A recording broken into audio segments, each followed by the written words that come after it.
Welcome to ProTradeCraft's Weatherization Nation, a show about building smart from the start. Last week we were drying in the roof with a combination of peel and stick membrane and a synthetic roofing underlayment called Protec. We went over a couple of critical flashing details and some stormproofing extras. This week we're going to cover the WRB with a high-tech Rainscreen product called DrainVent. It creates a drainage space behind the siding so any water that sneaks back there can be directed away from the house.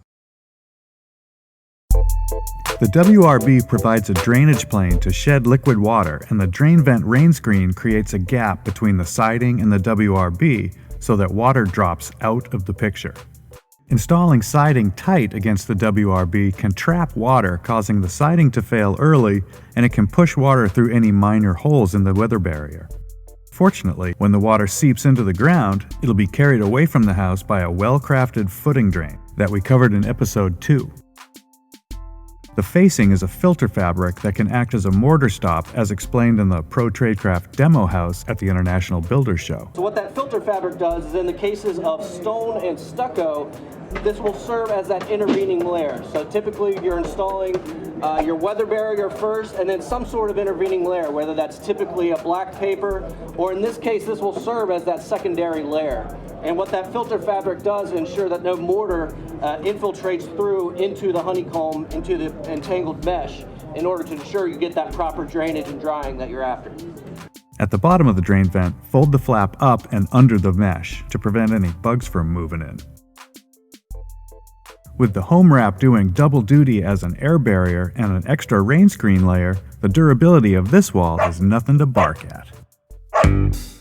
What we try to do is minimize the number of fasteners, because really we want to just get this up on the wall, understanding that of course the cladding will go on soon after. So we want to try to, as much as we can, to minimize additional holes in our weather barrier.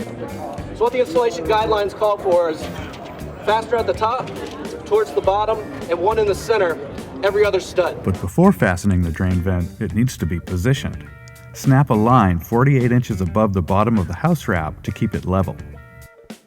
The drain vent can be rolled over the whole wall and then cut around the windows.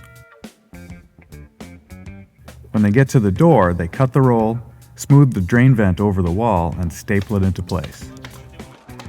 Turns out the second course aligns with the tops of the windows, so they can piece in the rain screen between the windows and pretty much roll full sheets over them. Before overlapping the edges, Cristiano does something that many contractors have never done. He reads the instructions.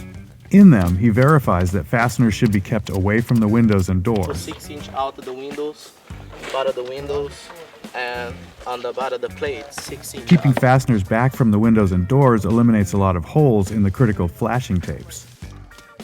He also verified that the edges should not overlap, but instead they butt into each other. The waterproofing has already been done at this point with the window flashings and the weather-resistive barrier. This layer is strictly to allow drainage.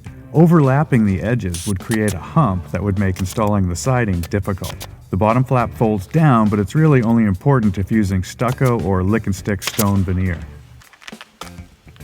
The crew continues placing drain vent between and around the windows before they climb up the big ladders to put up some long swaths of rain screen. Again, it's placed just to butt the course below it, not to overlap.